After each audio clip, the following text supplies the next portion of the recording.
Hey everybody, welcome back to D&J's Epic Quest. Just Derek here, back at you with another BareBones episode. Today I'll be talking about Mushroom Blues. I've got this nice broken binding copy here. Sorry, I always forget to unblur my screen, so it didn't show up too well. I just finished this book the other night, got some thoughts to share with you guys, so going to get them down for you. Let me tell you a little bit about the book here first. 2 years after a devastating defeat in the decade-long Spore War, the island nation of Hopan, I hope I said that right, and its capital city of Neo-Kinoko are occupied by the invading Corprinian forces.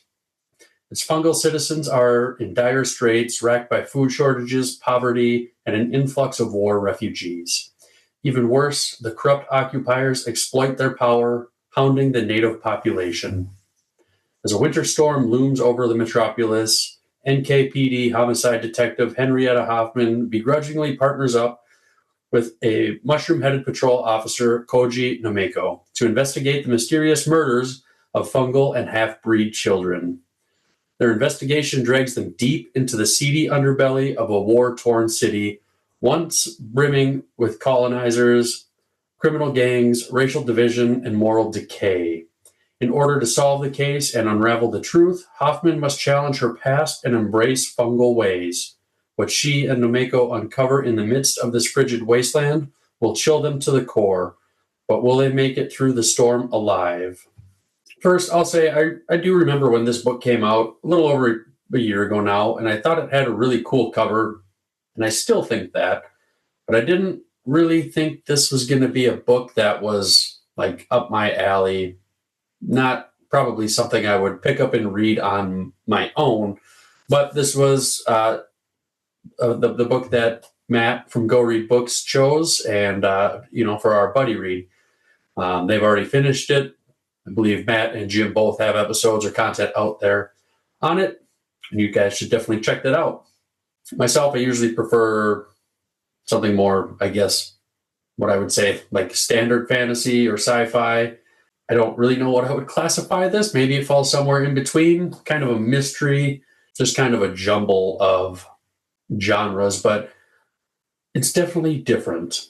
That being said, I will say I'm glad I read this book, and maybe a reason might not be necessarily what you would expect to hear.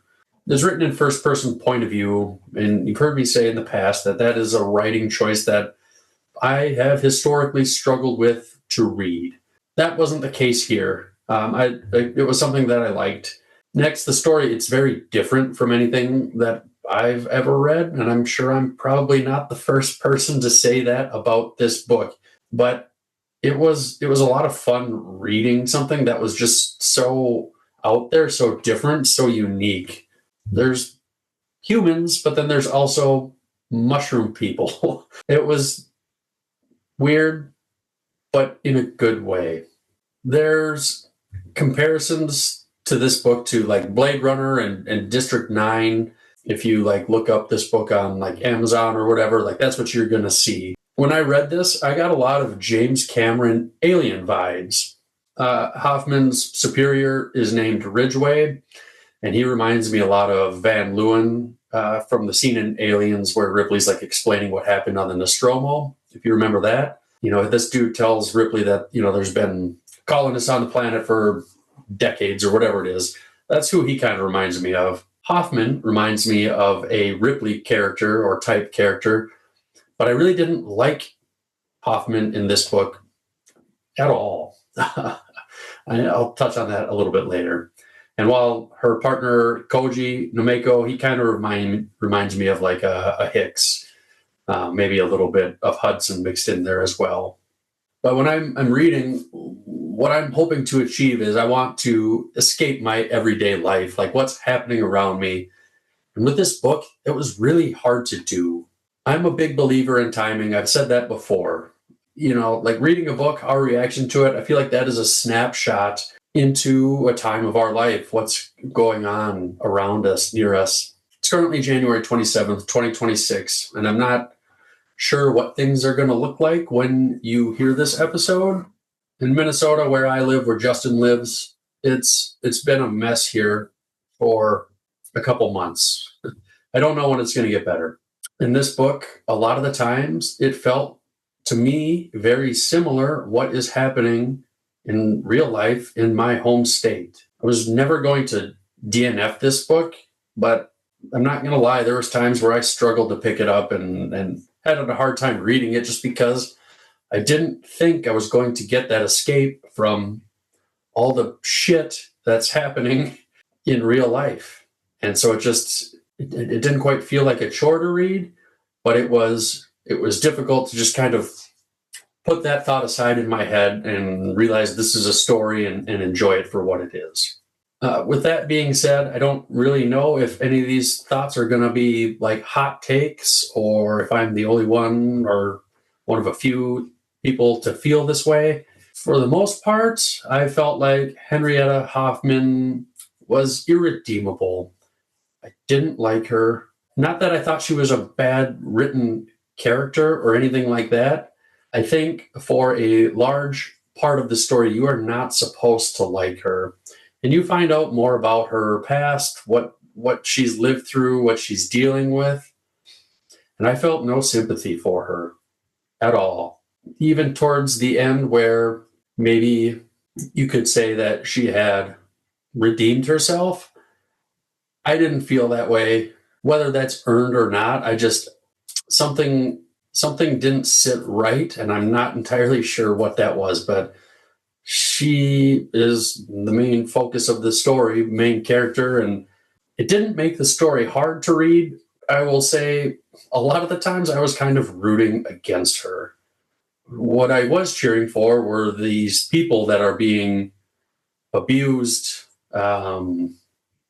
mistreated, whatever words you want to use, because that reminds me of, in a sense, what is happening here, how people are being treated in real life in Minnesota.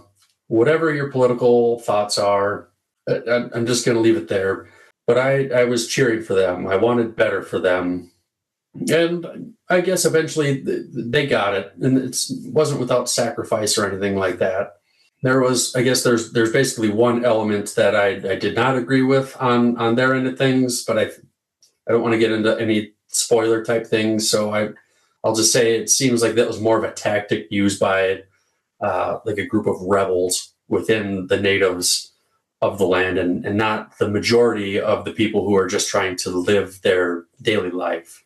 There's a lot of history within this world, and there's a lot more that I would love to see. I would definitely read another book in this series. I think things feel like it was left open for a sequel. But right now, what I think I would probably be more interested in reading is a story that's focused on this spore war that we're kind of picking up in the aftermath of. Another thing, there seems to be a pretty heavy like Japanese or Asian influence on this story, which I thought was neat because it's, for one, it's not a culture like I'm super familiar with. I don't know a lot of their like traditions and that type of thing. So it just added another layer of, I guess, kind of like strangeness to an already strange book. So it was fun. I would say if you've not read this book, it's definitely worth checking out. If you've been on the fence about reading it, check it out. If you want something completely different, that's exactly what you're going to get in this story. And it was all worth reading. I enjoyed it. All in all, I would rate this 4 mushroom caps out of 5. Hope you guys enjoyed listening to this. If you've read the book, let me know your thoughts on it, what you thought of it. Would love to get a little engagement there. Also hoping to have an interview with Adrian M. Gibson here at some point in the near future as well. Ask him some questions, get some insight from him. So hopefully that will be coming down the pipe as well. All in all, guys, thanks again for listening. Hope you have a great night, great day, whatever time you're listening to this, and take care.